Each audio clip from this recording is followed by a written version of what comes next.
Strange things are discovered by scientists on the sun. An intense explosion of electromagnetic radiation from the sun's atmosphere is called a solar flare. Flares and coronal mass ejections are common occurrences in active zones, other solar occurrences, and particle events. The magnitudes of solar flares follow a powerful law distribution. An energy release of around 1020 joules is required to identify a clear event, whereas a large event can release up to 1025 joules. The hydrogen H-alpha emission line was where they were initially found in the visible electromagnetic spectrum. Radio waves to gamma rays can now be recognized. The term stellar flare describes flares that occur on other stars. All of the solar atmospheres are affected when a solar flare occurs. Electronics, protons, and other heavy particles are accelerated to speeds close to light by plasma heated to tens of millions of degrees Kelvin. From radio waves to gamma rays, flares release electromagnetic radiation at every wavelength across the electromagnetic spectrum. In most cases, flares are invisible to the naked eye and need specialized tools to identify them. In this video,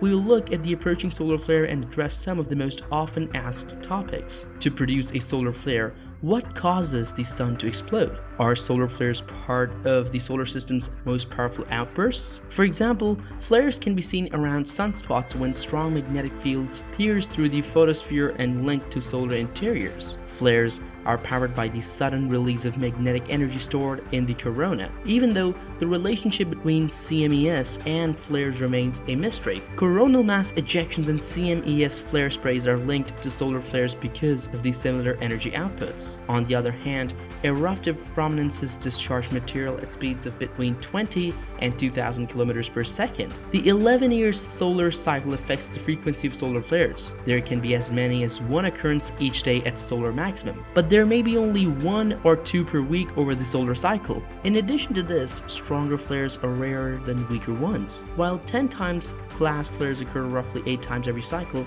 M1 class flares occur about 2,000 times per cycle. Eric Ryger and colleagues have detected a 154-day delay in the incidence of solar flares that produce gamma rays from the beginning of the solar cycle, 19. Almost all heliophysics investigations in the magnetic fields of the planets have confirmed the rigor period since its discovery in the early 1900s. In addition, periodic resonance harmonics have been reported by most heliospheric data types. To accurately measure how long a solar flare lasts, the wavelength of the electromagnetic energy employed must be considered. For this reason, diverse processes and varying elevation levels in a solar atmosphere emitting different wavelengths. It is common to measure flare duration using the full width at half maximum FWHM of soft X-ray radiation measured by the GOES satellite in geosynchronous orbit in the wavelength bands of 0.05 and 0.04 and 0.01 and 0.08 nanometers. A flare's FWHM period is measured by how long it takes for the flux to alternately reach its maximum and return to its background value after the flare has faded, with a median of 6 and 11 minutes in the 0.05 to 0.4 and 0.1 to 0.8 nanometer bands. Flare duration may be determined using this approach. Solar flares lasting more than 30 minutes are considered extended duration occurrences.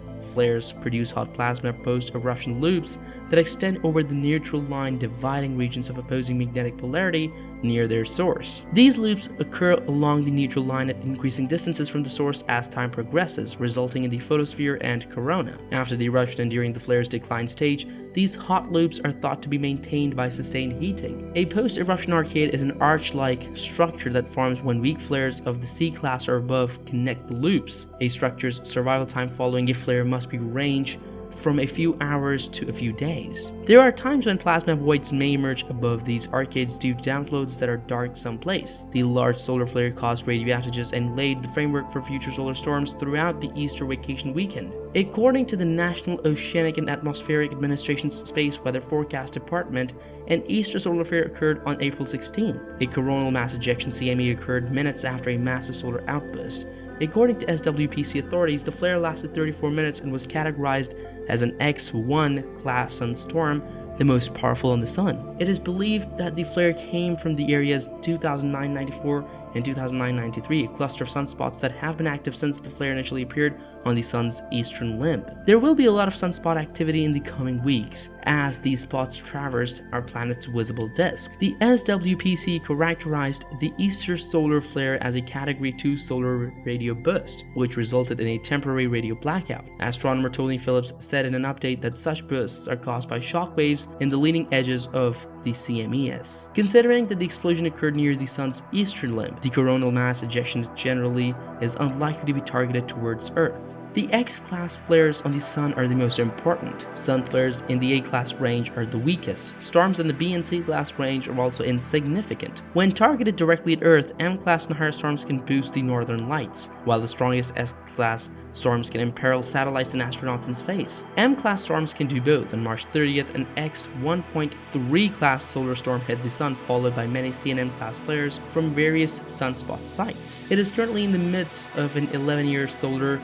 weather cycle that is becoming more and more active. Other spacecraft like NASA's Solar Dynamics Orbiter and the European Solar Heliospheric Observatory SOHO monitor the sun's space weather to benefit NASA's Solar Winds and Plasma Center (SWPC) and other solar researchers. In 2001, the SOHO spacecraft saw an enormous solar flare which monitors the sun and the heliosphere, compared to the famed March 6, 1989 solar flare that disrupted the electricity infrastructure in Canada. This flare was an order of magnitude stronger. A coronal mass ejection was ejected into space at a speed of 7.2 million kilometers per second due to this explosion on the sun's northwest limb. A fortunate outcome was that it was not pointed directly towards the Earth. During a solar flare, the sun's atmosphere is irradiated with millions of megatons of TNT of energy. These eruptions are among the most powerful in the solar system, rapidly heating solar materials to hundreds or even millions of degrees. Flares induced by the sudden release of magnetic energy are possible in just a few seconds. Flares are usually associated with solar ejections, which can occur shortly after the flare has erupted. Mass ejections from the sun CMEs are huge clouds of magnetic plasma expelled from the sun at speeds ranging from 12 to 1250 miles per second and sent into space. Coronal mass ejections from the sun directed towards Earth generate magnetic storms by mixing with the Earth's magnetic field and accelerating charged particles such as electrons and atomic nuclei trapped therein. Thunderous auroral phenomena, solar storms that impair satellite communications, radio transmissions, and power grids can be identified by the northern and southern lights and magnetic storms. The flare and solar ejection cause a deluge of high-velocity particles to rain. Particles with 10 million electron volts of energy are 10,000 times more prevalent in space near the Earth than the average quantity. There is no considerable risk to air travelers, astronauts, or satellites due to the spiking particle energy. A mild S2 or S3 radiation storm is rated by the NOAA SEC on 1 to 5. A solar flare triggered an R4 radio blackout on Earth's sunlit side. NOAA's second most severe blackout is classified as an R4 blackout. The level of radio communication interferences determines the categorization. The ionosphere was affected by the flare's X-ray and ultraviolet radiation, which penetrated the electrically charged upper atmosphere. For satellites, radio communication frequencies either go through the ionosphere or are reflected by it as they travel the globe. The SOHO project is completed by the European Space Agency ESA and NASA. Thanks for taking the time to view the video. If you liked it, please comment and tell us what you think. Until then, stay tuned and we'll talk to you soon.